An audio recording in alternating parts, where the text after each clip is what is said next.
And we came from small island in the middle of the ocean. This guy was going on a ship, and the ship was wrecking. So what to do? But then he stopped in an island in the middle of the ocean and took shelter of that place. There was no one there. What to do? There was no food. Somehow he took some fruits to survive in that island. All sides only like ocean, water. He couldn't see anything because his ship wrecked and he was in the middle of an island. No one was there. He made a small hut with leaves and all. He built. Started to live there alone. One day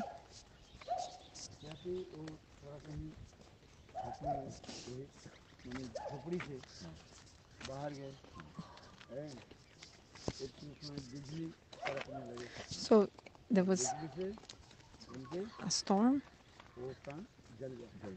and lightning, and then his hut got burned because of the storm and lightning. What's the next? Anyway, where to live now? Then he told God, look, what is your opinion? I had a small hut, even that was burned.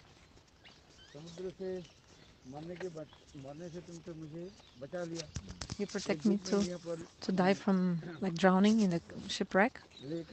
You brought me to this island. I made a small hut here. I made a small hut to live, and you also burned my hut. So he was very unhappy, miserable, this guy.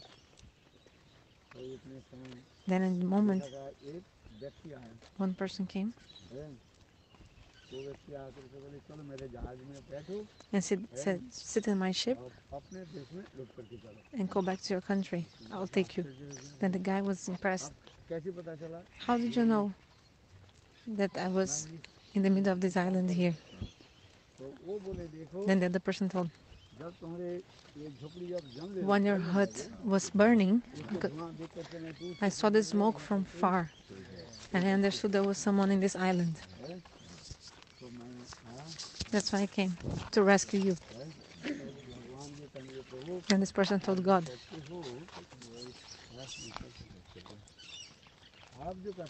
whatever you do is actually for our benefits. Who can understand your mercy? Is it? Beautiful story, never heard. If the hut wouldn't be burned, then the smoke wouldn't be in the sky, and the other person who was in another ship, he wouldn't be able to see the smoke and see that someone was in the island. After seeing the smoke, he thought, suddenly there's a person here. That's why he came. What is the meaning of this story? This small story explains.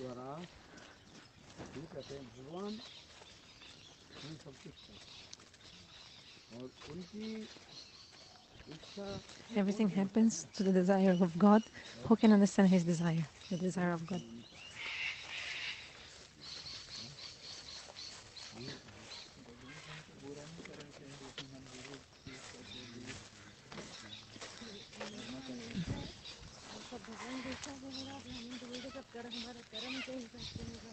What about the things that happen related to our karma or desire of God? How is this? Gurudev said, yeah, karma is there. But who is making you do things according to karma? Who is making you do stuff according to karma?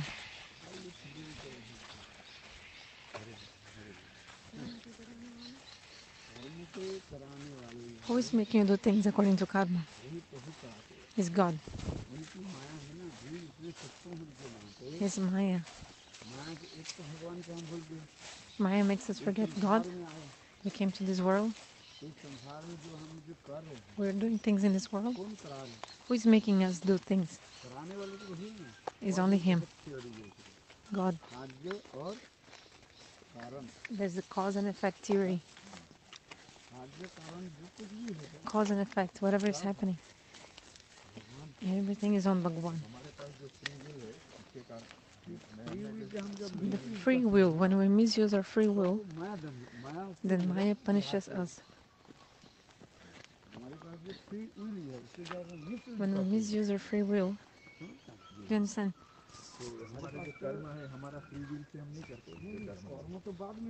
Karma comes later. When karma comes? When we desire to do some activity, then that is karma. If you're not walking, to walk is karma or not? If you're not walking, so you're not doing karma. The desire to walk, immediately, then you start walking. Understand?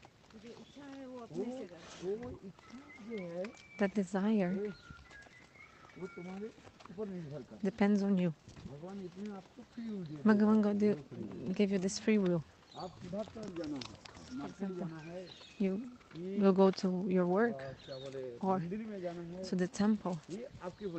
This depends on you. You can go two ways. You can go to the market, or you can go to the temple. This depends on you. Do you understand?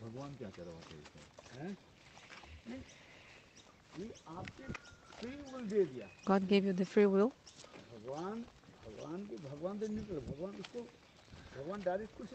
God is not making anything directly. He gave you free will. You can go to the temple or to the market. Right side is market, left side is the temple. You're standing in the middle. You can decide. Do you want to go here or there? You have to decide if you want to go right or left. You want to go to the temple or to the market, to the shops. This is the free will God gave you, your independence.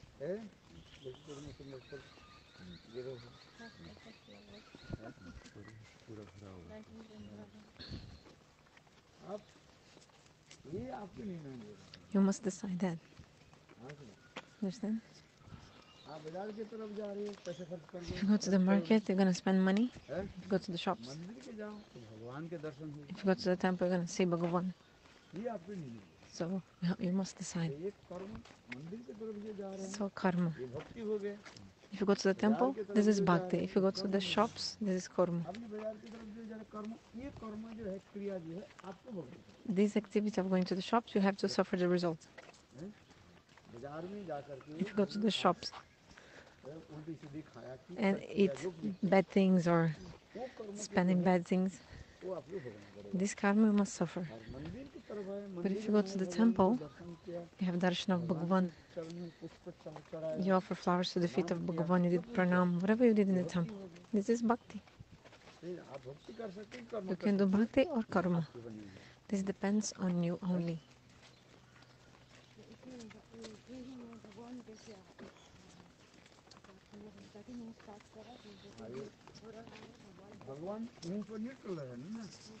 Bhagavan is neutral.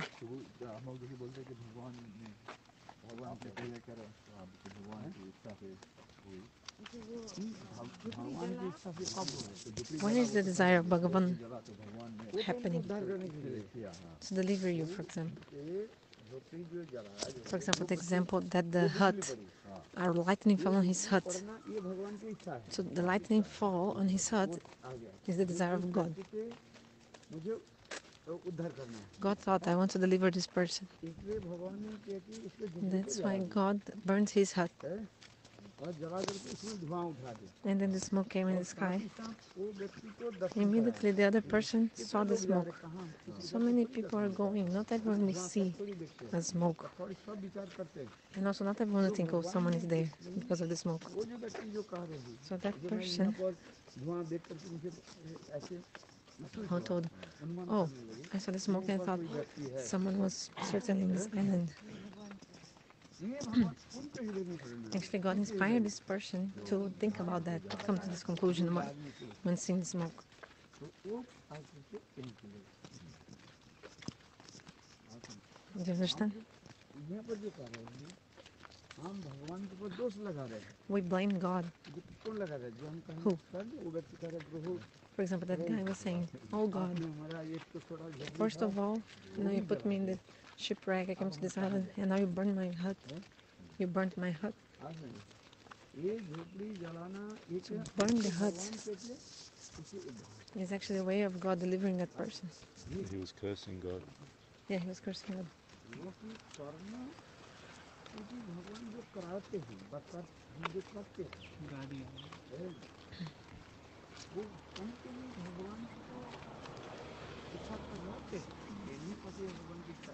हमारे कर्म में without the desire of God, even a leaf won't move.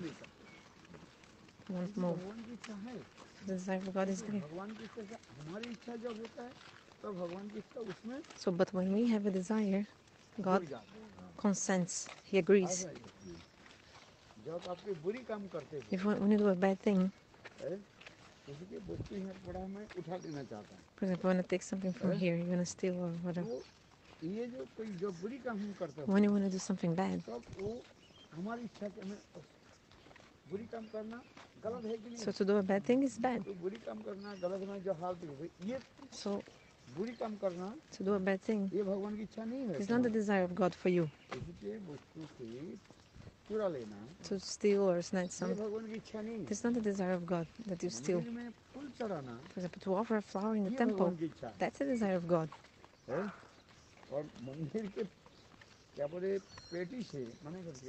But to steal money from the donation box is not a desire of God for you. This is your desire. But when you manifest a desire, Bhagavan said, okay, if you want to do it, you can do it. You have to suffer the results. You understand? According to your desire, God consents. Consents, you can say. Okay, you want to do this, you can do it, but you have to suffer the results yourself. So to offer a flower in the temple, this is the desire of God for you. When it's something auspicious, God will help you. Something auspicious. But that fruit you won't have to suffer, because that's bhakti. Just like parents, they give good instruction or bad instruction to their children. If you say, oh, God gave bad instructions, no, you can never say that. But Duryodhana and bad people, evil people, they're saying, for example, Duryodhana told Bhagavan,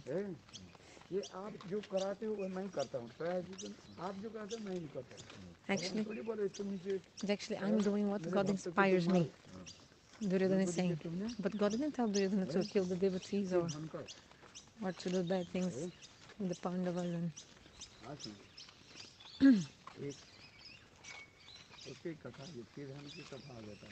कौन सा कथा?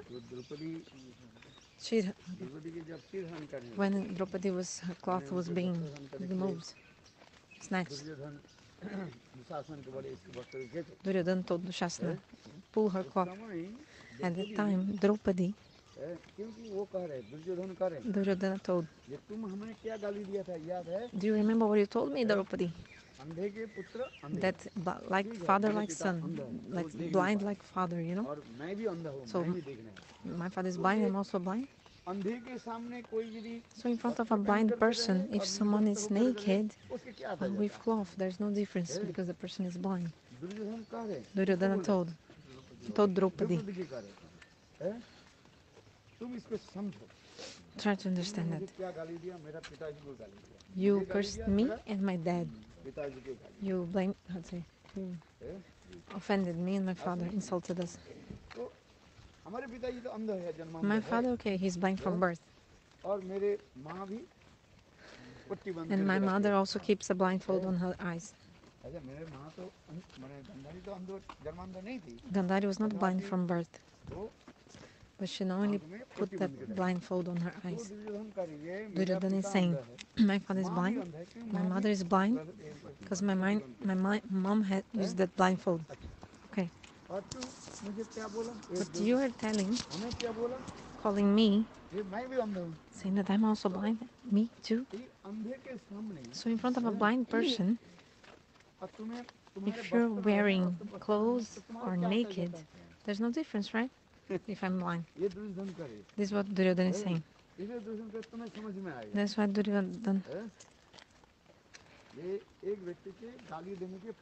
What is the fruit of insulting someone? Try to understand. At that moment, Draupadi told, okay,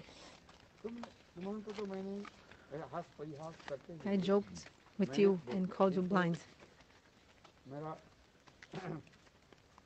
Dosh. This is my fault, yes.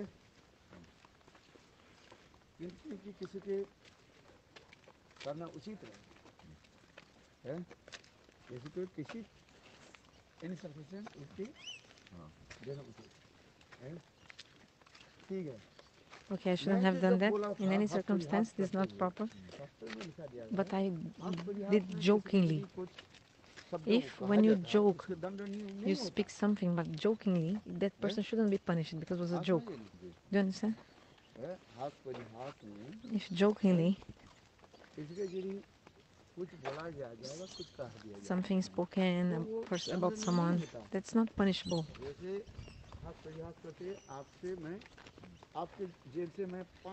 Example, jokingly, I took 5 rupees from your pocket. Like, oh, where's my money? And I'm joking. No, no, no, it was me. Just jokingly, I took from you. I was joking. Did they give back? Or did they... Yeah, give back. Like, look, I actually had it. Like, jokingly, I snatched from you just for you to search and everything. I was just joking with you, messing with you. If for messing with someone or joking, then you can do these things, but it's not punishable.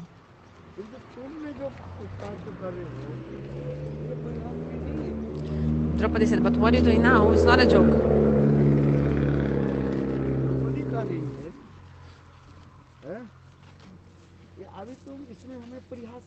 Now you're not joking when you're doing this, Draupadi told Duryodhana.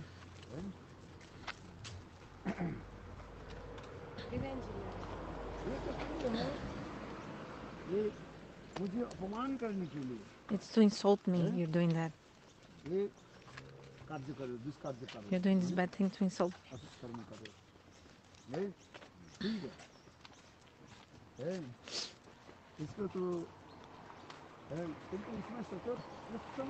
At that moment, I was just joking. And there were only 2 people there at that time, Gandhari and you. Sorry, Gandhari was not there. The brother. Shakuni was there and you. Only those 2 people were there when I did that joke. When Draupadi told that joke to words to Duryodhana, because of that palace full of illusions that the Pandavas had. So sometimes there was no water, but you think there's water, then and vice versa. Where there's water, looks like there's no water, but then you go inside and you're wet. So Duryodhana thought there was no water, but he fell inside and it was water. It was a palace full of illusions, and Draupadi joked with him. Not to insult him, not to dishonor him. It's just like because we have family relations, that's why. So I joked with you because we're family. Like, oh, your father, blind like your father. This is a joke. But now, what you're doing to me,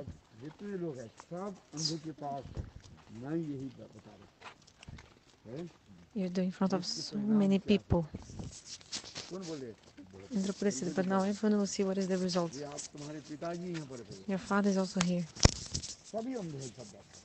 All are blind also. What is the result? All the dynasty of the Kauravas will be destroyed because of this deed. In the war of Kurukshetra, only some people were alive in the end.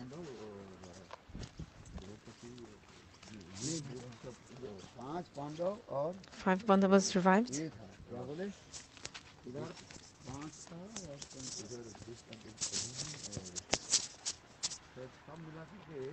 If you count everyone who survives.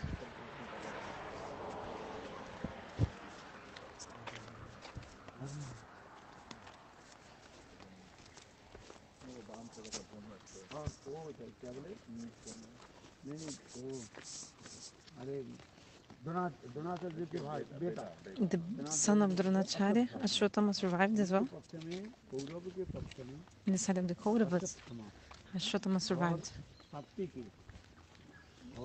Satyaki? Satyaki? Satyaki, he said. And someone else survived.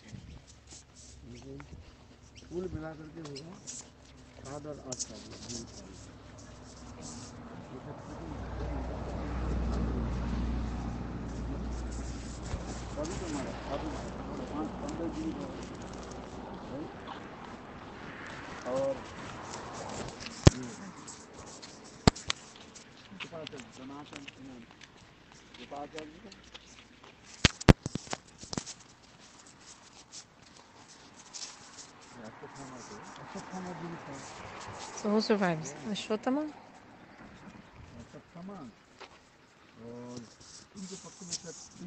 Maybe 3 people survived from the Kaurava side. Everyone else died.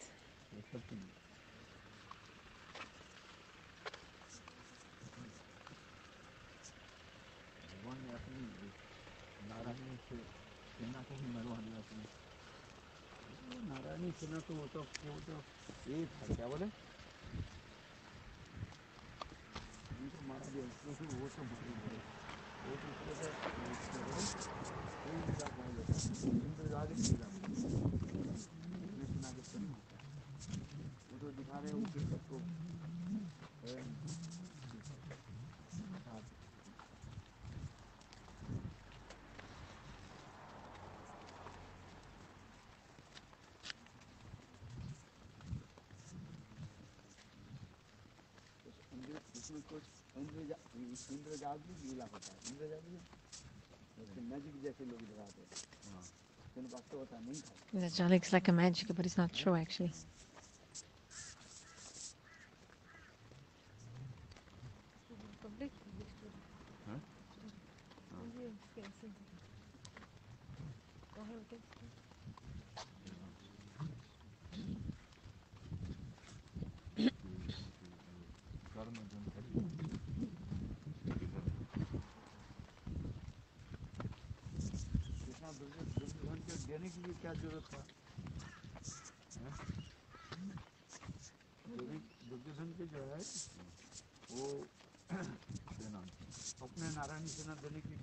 Why Krishna had to give his own army, Narayana Sena, to Duryodhana? Just to make Duryodhana more enthusiastic for the war. No other reason.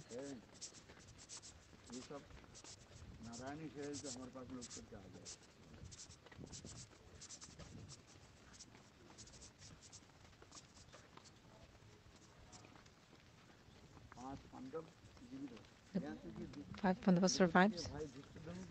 Even Draupadi's brother Drishdamna died as well in the war.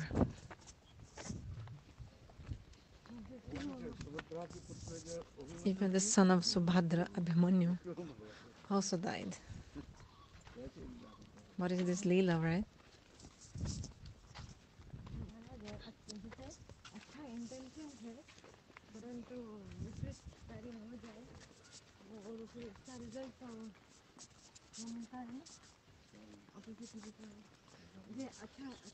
Example, if I have a good resolution or intention, example,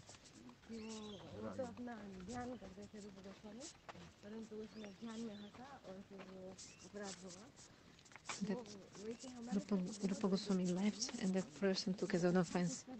Kanja Krishna Das. So this happens to us. Sometimes we want to do something good, our intention is good, but the result is not as I expected. How is the reaction? If we want to do something good, but the intention is bad. Rupa Goswami is doing that lila. That should never commit offense.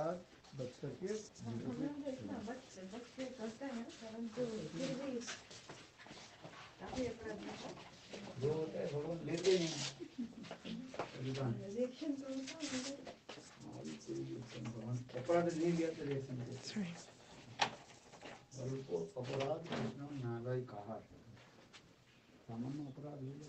If it's a simple offense, Bhagavan doesn't accept that offense. To accept or not the offense. Maybe my stand.